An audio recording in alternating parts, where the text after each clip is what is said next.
I want to actually share one of my favorite narrations about Laylatul Qadr, and I want us to imagine speaking to the Sahaba ourselves and gathering from them a story about them catching Laylatul Qadr with the Prophet ﷺ. And this is truly one of my favorite narrations, and especially fits the theme of speaking about knowing the Prophet ﷺ and meeting the Prophet ﷺ and visualizing the Prophet ﷺ and seeing yourself as a companion of the Messenger alayhi salatu wassalam.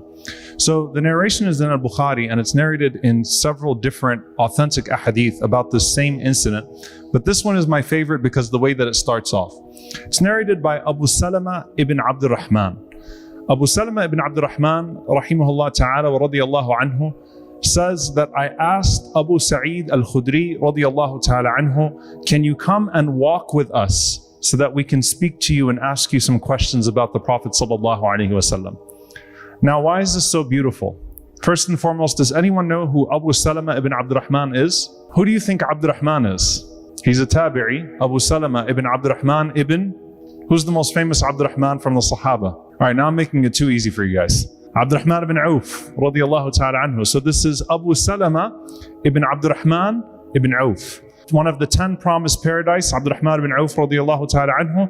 Abu Salama, his son, was one of the 7 fuqaha of Medina, one of the 7 jurists of Medina from the Tabi'een, a great scholar from the Tabi'een.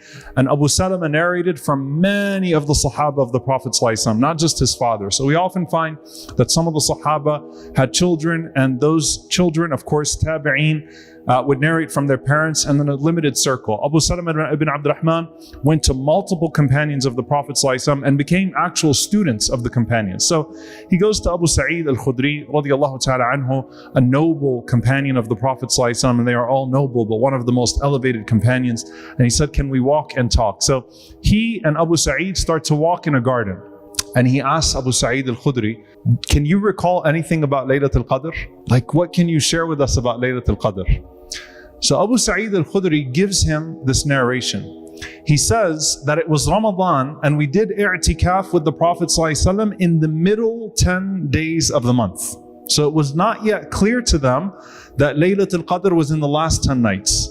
They were in the middle 10 days of Ramadan, and they were with the Prophet ﷺ doing i'tikaf in Ramadan. So anyway, by the time the 20th day came, he said we went home. We finished the middle 10, and then we went home, assuming that either they caught it or they didn't catch it, but because nothing had happened, they just didn't know. And we know that the Prophet ﷺ said that he was caused to forget Laylatul Qadr. Why? Because he came out and 2 companions were arguing with each other, and the Prophet ﷺ says, I had it, but rufi'at, it was lifted. But it's not like that was cruelty from Allah. He said, Asa an yakuna khayran lakum, that may be better for you.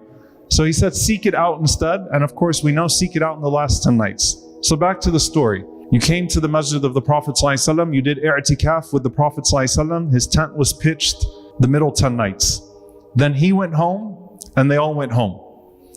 Then Abu Sa'id radiyallahu ta'ala anhu says, the Prophet ﷺ came out to us one night in the last 10. And Rasulullah ﷺ said, I saw this dream where I was doing sujood in ma and teen, in water and mud. So it was a rainy night. And it's a sign of Laylatul Qadr for the Prophet ﷺ. So I just saw a dream that I was doing sujood, and it was Laylatul Qadr, and I was doing sujood in the mud. So the Prophet ﷺ said, so whoever amongst you is doing i'tikaf, come back to the masjid. So Abu Sa'id radiyallahu anhu said, all of us that were with the Prophet ﷺ in the middle 10 nights, we quickly came back to the masjid to continue our i'tikaf. And he said, we looked at the sky, and there was not a cloud in the sky. So it was a clear night. So he says, we're in the masjid, and the cloud came right over us, and it started to rain. So we started to pray. And the Prophet ﷺ was leading them in prayer. And he said, and I remember the Prophet ﷺ, and of course, the salah of the Prophet ﷺ was long and beautiful. And he said the Prophet ﷺ's face was covered in mud. Subhanallah. So exactly as the dream that he had seen, alayhi salatu wassalam. What night was this, by the way? Narration comes in a few different narrations. What night was this of the last 10 nights? It was the 23rd night. the 23rd night. In fact, Abu Sa'id radiallahu ta'ala anhu says it, and some of the other companions recall it, and they say the 23rd night. It's actually one of the strongest evidences for the scholars that say that we don't know that's the 27th night. There are a group of ulama, and it's not a fringe opinion, that take the evidences that suggest it's the 27th night and they say it is the 27th night. Some of the Sahaba, right, thought it was the 27th night. But this is one of the strongest evidences, those companions that witnessed it with the Prophet ﷺ that year, that it rotates amongst the last 10 nights, and that was the 23rd night. We ask Allah subhanahu wa ta'ala to allow us to catch Laylatul Qadr. We ask Allah subhanahu wa ta'ala that whatever night it is in these last 10, that we are not deprived of that night. May Allah subhanahu wa ta'ala allow us to find it with open hearts, with longing hearts. May Allah subhanahu wa ta'ala allow it to be a means by which He rewards us, forgives us, and enters us into Jannatul Firdaus in the companionship of our beloved Prophet sallallahu alaihi wasallam. Allahumma ameen.